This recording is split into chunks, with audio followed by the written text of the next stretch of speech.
মাইকে ঘোষণা এলো, এখন পবিত্র কুরআন তিলাওয়াত করবেন হাফেজ সালেহ আহমেদ তাকরিম। ঠিক সেই মুহূর্তে জোবাইদা রহমান তারেক রহমানকে ফিসফিস করে বললেন, মেয়ের মাথায় ওড়না দিতে বলো, এখন কুরআন তিলাওয়াত হবে। তারেক রহমান এক মুহূর্ত দেরি না করে সেই কথাই মেয়েকে পৌঁছে দিলেন, জাইমা, এখন কুরআন তিলাওয়াত হবে, মাথায় ওড়না দাও। জাইমা, যিনি তার দাদির শোকসভায় পরিবারের সাথে উপস্থিত, তৎক্ষণাৎ ওড়না মাথায় দেন। জোবাইদা রহমানের এই সচেতনতা বলে দেয় তিনি কতটা বিচক্ষণ, কতটা সংবেদনশীল। একজন মা হিসেবে তিনি জানেন কখন কি শেখাতে হয়, কোন মুহূর্তে কোন বার্তাটা সন্তানের কাছে পৌঁছানো জরুরি। জাইমা রহমান চাইলে ওড়না না দিলেও কেউ কিছু বলতো না। তিনি রাষ্ট্রীয় কোনো দায়িত্বে নেই, জনসমালোচনার চাপেও ছিলেন না, সামাজিকভাবে সেটি বাধ্যতামূলকও ছিল না।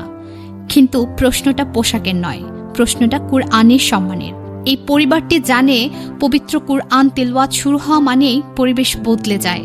তখন শালীনতা শুধু বাহ্যিক নয়, এটি হয়ে ওঠে ঈমানের বহিঃপ্রকাশ।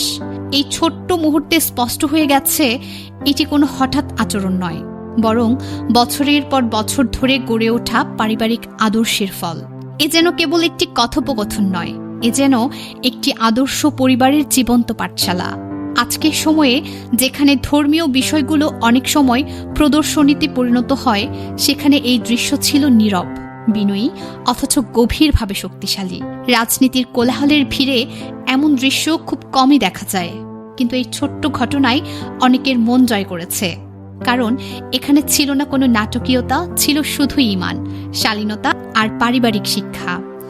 এমন দৃশ্যই মানুষকে মনে করিয়ে দেয় কিছু পরিবার রাজনীতির বাইরে গিয়েও নিজেদের মূল্যবোধ দিয়ে আলাদা করে চিনিয়ে দেয়। জিয়া পরিবার আজও আমাদের সামনে এক অমর আদর্শ রেখে গেছে, আল্লাহ ভীরুতা, শালীনতা, পারিবারিক ঐক্য এবং মূল্যবোধের প্রতি অঢল নিষ্ঠা। বেগম জিয়ার জীবন ছিল লড়াইয়ের, তার মৃত্যুতে শোকের, কিন্তু তার পরিবারের এই ছোট্ট কাজটি আমাদের শেখায় সত্যিকারের মহত্ব লুকিয়ে থাকে সাধারণ মুহূর্তগুলোতে। জোবাইদা রহমানের মতো মা, যিনি সবচেয়ে কঠিন সময়েও মেয়ের জন্য ধর্মীয় দায়িত্বের কথা মনে করিয়ে দেন।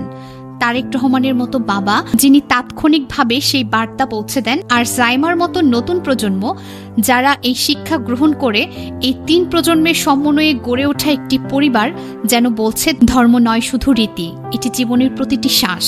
এই দৃশ্য আমাদের হৃদয়ে চিরকালের জন্য একটা আলো জ্বালিয়ে রাখবে। এটি আমাদের মনে করিয়ে দেবে যে জীবন যতই অনিশ্চিত হোক, মূল্যবোধ যতই চাপে পড়ুক, যারা আল্লাহকে ভয় করে তারা কখনো হারায় না। শান্তিতে থাকুক বেগম খালেদা জিয়ার আত্মা।